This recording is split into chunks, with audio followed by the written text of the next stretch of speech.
Hello students, welcome to IAS Academy. In this particular video, we are going to discuss about a recent decision again taken by President Donald Trump of the United States of America, where he has decided to impose a tariff of 25% and also additional penalty, giving the Indo-US trade relationship, Indo-Russia trade relationship that we have. Now, we try to understand the context of this particular topic. We can understand that in last few months after he took charge as the 47th president of United States, we know that President Donald Trump has unleashed a tariff war across the entire world, targeting both allies and what we can call as rivals alike. And it is in this context we have to understand the recent decision has come where he has decided, his administration has finally decided to levy tariff at 25% right from the August 1. Plus also they have stated that a penalty will have to be paid by India because of its strong ties with Russia, especially as far as the defense and oil trade is concerned. Now we try to understand that the proposed tariff, if you compare India's tariff with the other countries, China has a tariff of 30% that US has imposed on it. Apart from that, Vietnam, Indonesia, Philippines, these are some other Asian countries with which Indian businessmen, Indian manufacturing companies have what you can call as competition with. So obviously, if you understand that, for example, a textile sector, if you take into consideration, textile sector is something that is very important sector in Vietnam as well, Indonesia as well as India. So when we are talking about the export of textile apparels to US, for example, now Indian businesses will face a loss because obviously buyers will flock to countries like Vietnam and Indonesia because here the tariff rate is less, and that is why the cost of textile for American consumer would be lesser. That is how we have to understand that how it will stifle the export competitiveness of various different sectors of India, specifically leather and textile. Now also we try to understand that what basically he's trying to say. So President Trump has stated that India's trade policy out of all the major trade partners that US has is most strenuous and obnoxious in nature. He also has stated that as far as the relations of India with Russia is concerned, upon being asked in the press conference, and later also he has posted on his Truth Social media that he does not care about what India does with Russia, and we can understand that kind of statement coming from Trump, where he has clearly stated that both countries, Russian and Indian economy, is dead economies. They can take it down together. We have done very little business with India, and before unleashing this tariff war, in the first term of his presidency, he has stated India as tariff king. He has stated that out of all the major partners, no country levies such a higher tariff as India, and that is why American businesses, American exporters are not able to basically sell anything, any merchandise or goods in India as such. And that is what he is saying, that we have done a very little business with India. Not only it is a tariff barrier, he also has highlighted that India's non-tariff barrier are also quite strenuous in nature, that makes it difficult for American business and to do business in India. He also has given the example of Harley Davidson motorcycle, where he has stated that due to high tariff, these motorcycle companies are not able to sell a lot of their products in India as such. Russia and the USA do almost no business together. Let's keep it that way. So this is how we have to understand his entire tirade about. Now, if you try to look at the total what you can call as burden as far as the tariff burden is concerned, because you know that India US has a very strong trade partnership that is scaling a height of almost $200 billion if we talk about the bilateral trade. And if you measure the tariff burden here, what we can see that India's tariff burden is relatively lesser as compared to American tariff barrier. That means American consumer or American economy has a total tariff barrier of about $2.21 billion as far as its trade with India is concerned. On the other hand, India has a total tariff burden of only $2.17 billion as such. We talk about the overall trade India exports to US, it is about $81 billion.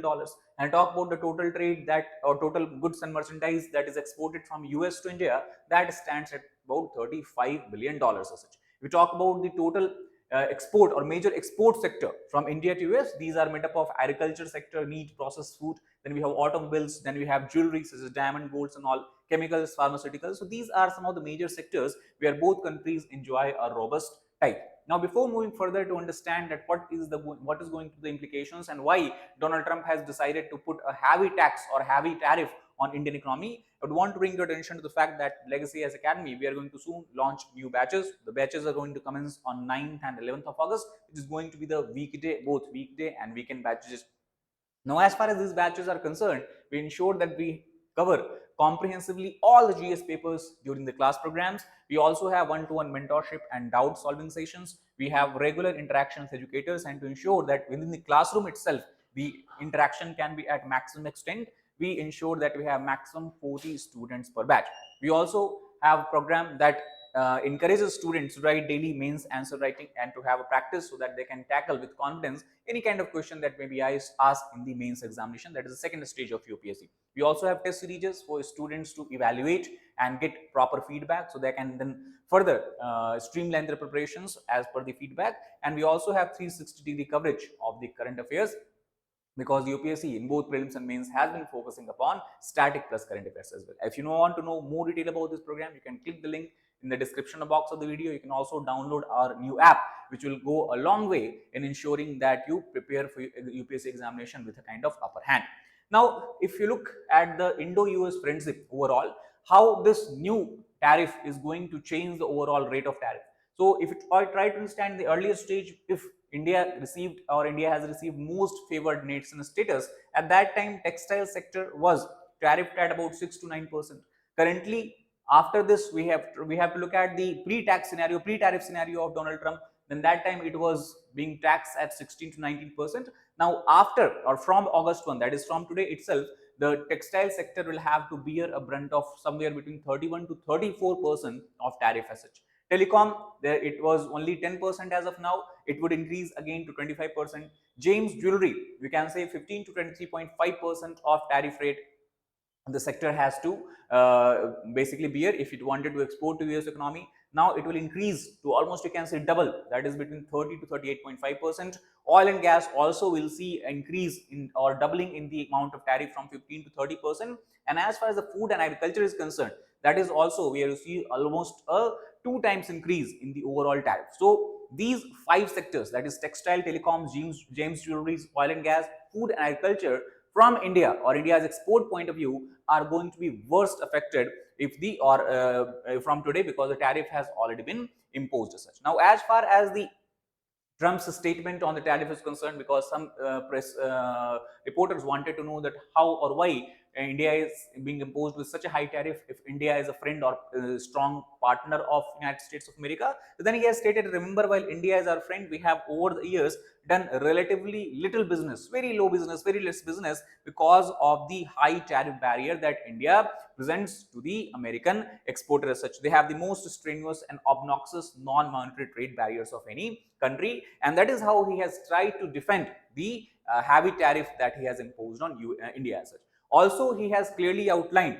that the reason why India will have to pay extra penalty apart from the tariff barrier is because India has continuously carried out defense deals, has carried out defense related or military related purchases from Russia, and at the same time in last few years, especially after the beginning of Russia-Ukraine war, India has increased its oil import from Russia to the extent that Russia has become, for the first time in the history, largest supplier of crude oil to the Indian companies or Indian petroleum refiners as such. So, keeping these considerations in mind, because he also has said that today the entire world, in his word, he has stated, want Russia to stop killing in Ukraine, and that is why, because India is helping Russia in from his perspective by buying oil and military purchases, and this is keeping the war on, and that is why how he has defended and justified his policy as such. Now, as far as the Pakistan is concerned, it is not only that now it seems that the strategic partnership US and India has enjoyed, and they have come much more closer, especially after the coming of George Bush as a president of the United States of America somewhere in the 2001,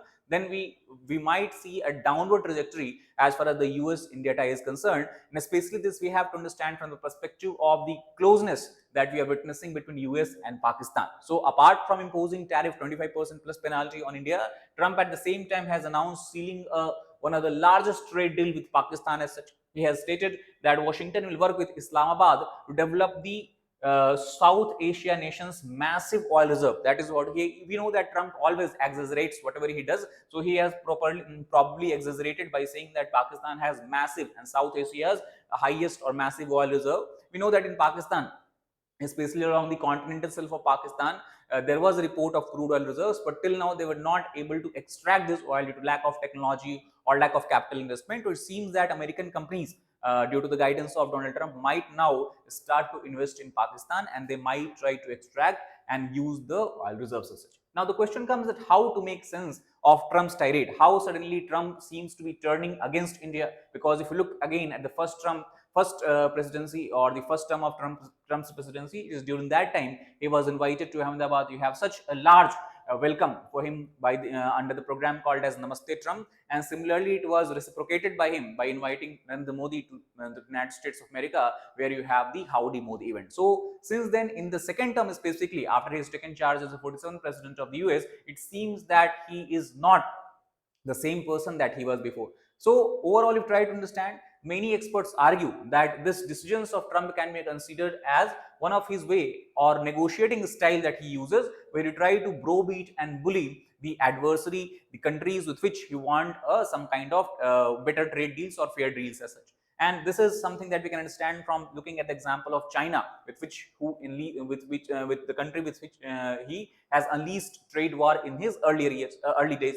For example, when you talk about the reciprocal tariff, we can see that at one point in time he has imposed almost 145% of tariff on the Chinese export to US, but again by having a negotiation and again try to reverse his stance, he brought this tariff back to somewhere about 30%, we can say. So this all kind of steps is taken by him to have an upper hand in negotiation, so that he can snatch and get better trade deal for USA, because as we know, Trump is nothing but a businessman, and that is why similar kind of tactics and strategy is also trying to employ in the international relations as well. Now Delhi also, one other thing that many scholars argue that why Trump might be acting against India's interest is because he did not like the fact checking done by Delhi. Delhi here basically means by the government of India, where both Prime Minister of India, External Affairs Minister of India, and all the major cabinet ministry we talk about, they have a clear stance that Trump has not played any role as far as the ceasefire between India and Pakistan is concerned. It was due to the India enjoying upper hand in the Indo-Pakistan war, due to the kind of destruction India has carried out in the Pakistani territory by damaging air bases and all that.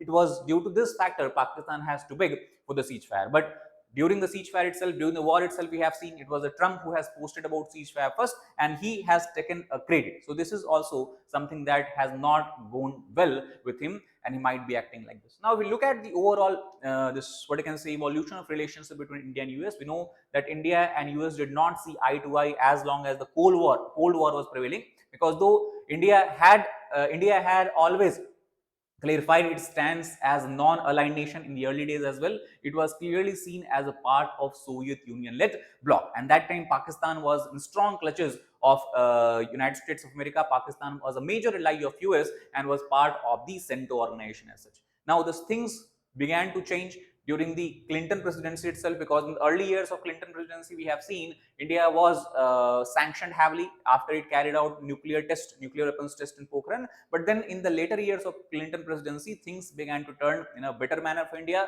and the highest point of India-US relationship reached when you have the signing of civil nuclear deal between the US and India under the Prime Ministership of Manmohan Singh and the President George Bush of United States of America. And then since then, we have continuously seen, after that you have the coming up of Barack Obama, then you have coming up of Donald Trump 1, and then again you have coming up of Joe Biden as the President of USA. And during all these presidency, we have clearly seen a growing bonhomie between India and US, strengthening of ties, we can say, in all dimensions, whether it is military dimensions, security dimension, economic dimensions between India and US. And that is how US became the largest trade partner of India in the recent years as such. Now, as far as Trump and India is concerned, it's not that Trump has opposed India or he has some, what you can call as, has always taken an anti-India stance. Rather, if you look at the first presidency, when we had standoff at the Doklam border with China, Trump has clearly supported India, and also he has conveyed full-fledged support after 2019 Pulwama terror attack.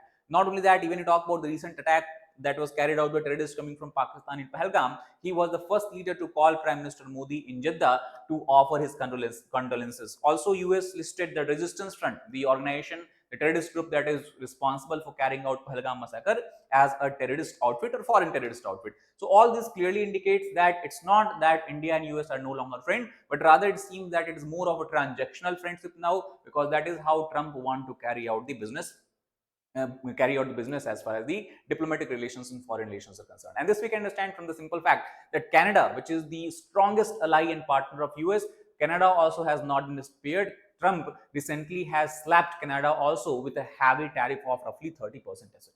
Now, Pakistan, if we try to understand also that we have to look at this entire situation unfolding with reference to the Pakistan's outreach to Trump. So it is believed that Pakistan's outreach to Trump family and the inner circle also might have played a very important role here, especially because Pakistani government has been nominating him for the Nobel Prize because of his because they agree that Trump has played a very constructive and important role in the ceasefire between India-Pakistan war. Also, it is believed that Pakistani army generals such as General Asim Munir and his closest allies have invested a huge amount of money and in the cryptocurrency businesses, where it seems that Trump also has a stake. So these all situations might have tilted the scale in the favor of Pakistan. As far as the response of India is concerned about the imposition of tariff and all that, Ministry of Commerce clearly has stated that it has taken note of Trump's statement on bilateral trade, and government is studying its implications as such. But apart from this, no clear message is being given out by the government. Maybe they are already in the stage of negotiation, and they might be trying to reduce the overall tariff barrier as such. Any response, however, has to be shorn of emotion and calculated, because we have to understand there is no permanent friends and enemies as far as the international relations are concerned. It is always about the permanent interest, and that is what India has to ensure here. Now, obviously, India is going to face three major challenges, because we know that since Trump has went on its tirade, he has started to attack India on all fronts. How long can Delhi stand its ground against the US? That is the first question. Second, whether India can engage with Trump's inner circle, because we have seen Pakistan has taken advantage of this, and now we can understand that when there was a meeting, a dinner, lunch between Asim Munir and President Trump, it was not just lunch. There were much more deals that have been signed probably. There are much more discussions that have been done probably. So this is something that India also have to keep into consideration. And third challenge that India can face in the future is whether they can overcome the distrust fueled by the US president's comments in the long term, whether it is about the India's economy, whether it is about India being the tariff king, or whether it is about the ceasefire agreement, or even Indo-US relations. So these all things are the challenges. These all points or these all questions are going to the major challenge that Indian diplomacy will have to answer and navigate. That is all about this particular video. If you like the video, please hit the like button and share it with your aspirants. Subscribe to the channel for more such content. Thank you.